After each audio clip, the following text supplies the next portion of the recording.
जब महिला से कहा जाता है कि अपने ही पति के पास लौटने के लिए पहले किसी दूसरे पुरुष की पत्नी बनो, तो सिर्फ उसका रिश्ता नहीं बदलता, उसकी आत्मा टूट जाती है। मतलब क्या आपने नारी के शरीर को दस्तावेज समझ रखा है जिस पर समाज अपनी मोहर लगाएगा?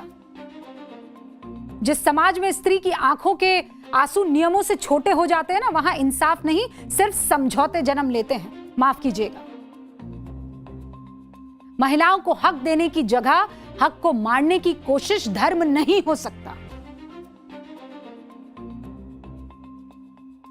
अमरोहा की उस पीड़ित लड़की को जब अपने साथ ज्यादती का एहसास हुआ तो फिर वो गई एफआईआर करवाने, और आरोपी इस एफआईआर को रद्द करवाना चाहते हैं। पता है आपको क्या कहकर रद्द करवाना चाहते हैं? वो ये कह रहे हैं कि ये पूरा मामला तो मुस्लिम पर्सनल लॉ का है और उनकी धार्मिक प्रथाओं से जुड़ा है। वो तो भला हो इलाहाबाद हाई कोर्ट का कि उन्होंने इस दलील को पूरी तरह से खारिज करते हुए कहा कि मामले में सामने आए तथ्य झकझोर देने वाले हैं। कोर्ट ने कहा कि यह हालत हमारे समाज के उस हिस्से को दर्शाता है जो संविधान के अनुच्छेद 14 को मानने से इनकार कर रहा है, जो समानता की बात करता है, अनुच्छेद 21 जो व्यक्तिगत गरिमा का हक देता है, उससे बहुत दूर है ये पूरा का पूरा मामला। लेकिन सवाल जो है वो यकीन मानिए अभी भी जस के तस है, और सवाल बहुत सीधा सा है। आदमी की गलती की सजा औरत क्यों भुगते? एक आदमी गुस्से में, जल्दबाजी में, बिना अंजाम के, बगैर सोचे समझे अगर अपनी पत्नी को तलाक दे देता है तो गलती किसकी? किसकी गलती? मर्द की गलती? तो भुगते औरत क्यों?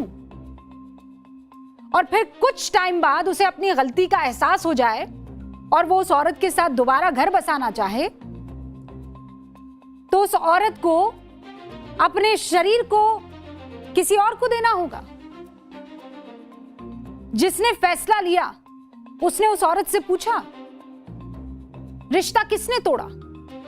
उस औरत ने। अगर गलती आदमी की थी तो उस गलती की सुधार के रूप में औरत अपने शरीर की कीमत क्यों लगाएगी? अपनी गरिमा को क्यों वो दांव पर रखेगी? अपनी मानसिक पीड़ा से क्यों वो उस गलती की सजा को भुगतेगी? हलाला के नाम पर एक औरत को किसी दूसरे पुरुष से निकाह करना पड़े, वैवाहिक रिश्ता कायम करना पड़े, तलाक का इंतजार करना पड़े, उसके बाद वो अपने पहले पति के पास लौट सके। जरा सोचिए उस औरत की क्या हालत होती होगी, उसकी भावनाओं का क्या, उसकी गरिमा कहां खड़ी है। ये किसी धर्म के खिलाफ मैं नहीं खड़ी हूं, अभी मैं औरत के अधिकार के साथ खड़ी हूं, उसकी सहमति के साथ खड़ी हूं, उसके शरीर के, उसके अधिकार के साथ खड़ी हूं। मैं किसी धर्म के खिलाफ नहीं हूं, मैं उस औरत के साथ हूं। और अगर किसी धर्म की रवायत उस औरत के खिलाफ है तो मैं उस रवायत के खिलाफ खड़ी हूं। दुनिया 21वीं सदी में है, महिलाओं के समान अधिकार की बात कर रही है, कार्यस्थल पर बराबरी की बात हो रही है, महिलाओं की शिक्षा, उसकी आर्थिक स्वतंत्रता, सुरक्षा की बात हो रही है। लेकिन क्या व्यक्तिगत कानून के नाम पर किसी महिला को ऐसी व्यवस्था में धकेला जा सकता है? अपने दिल से पूछिए, ऐसी व्यवस्था में आप धकेल सकते हैं कि तू मुझे वापस चाहिए लेकिन उसके लिए तुझे किसी और पुरुष के साथ जाना होगा, और फिर उस पुरुष की मर्जी कि वो तुम्हें कितने वक्त तक तुम्हारे पास रखता है। उसकी मर्जी होगी तो 1 दिन, उसकी मर्जी होगी तो 10 दिन, उसकी मर्जी होगी तो 2 साल,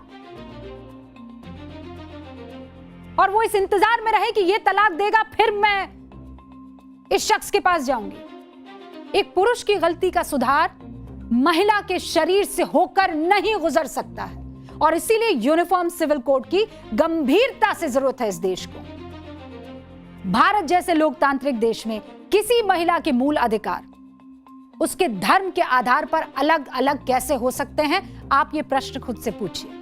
ये कैसे हो सकता है कि किसी फरहा का हक या किसी रूबिका लियाकत का हक अलग होगा और किसी शुभांगी का हक अलग होगा? या किसी और धर्म की महिला का हक अलग होगा, जबकि संविधान हर नागरिक को बराबरी का हक देता है। तो फिर विवाह, तलाक, विरासत, पारिवारिक अधिकारों के मामले में महिलाओं के लिए न्याय के पैमाने अलग क्यों हो? अभी मैं जिक्र कर रही थी भारत का संविधान, अनुच्छेद 14। आप ये सारी बातें आज अपने दिल में उतार दीजिए। अनुच्छेद 14 समानता की बात करता है, यानी मैं और आप समान हैं। चाहे मैं औरत, चाहे आप पुरुष, लेकिन हम समान हैं।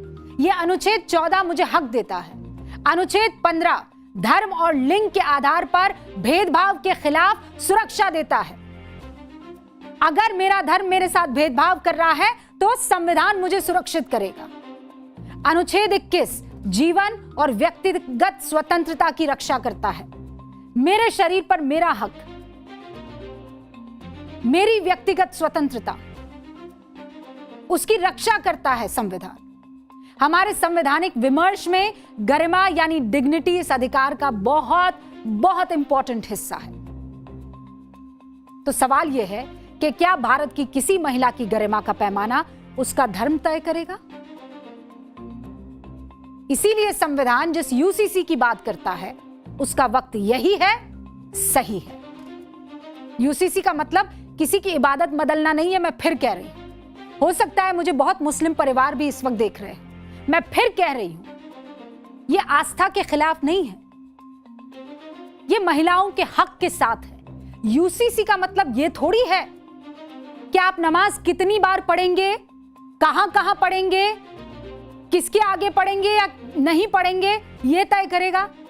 यूसीसी का मतलब यह थोड़ी है कि आप दिवाली जो है वो कैसे बनाएंगे या होली में कौन सा रंग इस्तेमाल करेंगे। यूसीसी का मतलब है किसी का मजहब छीनना नहीं है। आप किस तरह से नमाज पढ़ते हैं, किस तरह से पूजा करते हैं, कौन सा त्योहार मनाते हैं, आपकी आस्था है, आपकी आजादी है, उससे आपको कोई नहीं रोक रहा है। लेकिन शादी, तलाक जैसे ये तमाम चीजें जो हर बार विवाद पैदा खड़ा करेंगी, उसमें समानता का अधिकार जरूरी है और यूसीसी वो देगा। अब सवाल ये, एक नागरिक के कानूनी अधिकार का जब आ जाए और उसमें फिर यह कहा जाए कि नहीं, केवल कानून की बात नहीं है, धार्मिक आजादी का भी तो जिक्र है। लेकिन सुनिए, जब सवाल एक महिला की गरिमा का हो, जब सवाल उसके शरीर और उसकी सहमति का हो, तब कानून का आधार धर्म नहीं हो सकता, न्याय और समानता ही हो सकता है। कोई भी परंपरा, कोई भी व्यवस्था, कोई भी कानून अगर एक महिला को किसी पुरुष की गलती की सजा भुगतने पर मजबूर करता है तो उस पर सवाल उठाना धर्म का विरोध नहीं है, वो अन्याय का विरोध है। शायद इसीलिए आज देश को इस सवाल से भागने का नहीं, इसके जवाब को तलाशने का मौका है कि क्या भारत की हर बेटी, हर बहन, हर महिला को समान कानूनी अधिकार मिलना चाहिए या उसका अधिकार आज भी उसके धर्म से तय होगा।